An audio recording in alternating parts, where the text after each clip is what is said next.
අනදැන් අපදානාරයක් ඔබට සමා වෙන්න ධම්මික ඔබට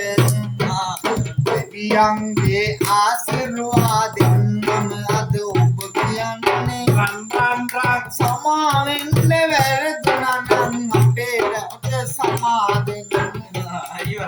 දවසක් නාහන්දාවට පොතක් බලන්නට තිබුණාද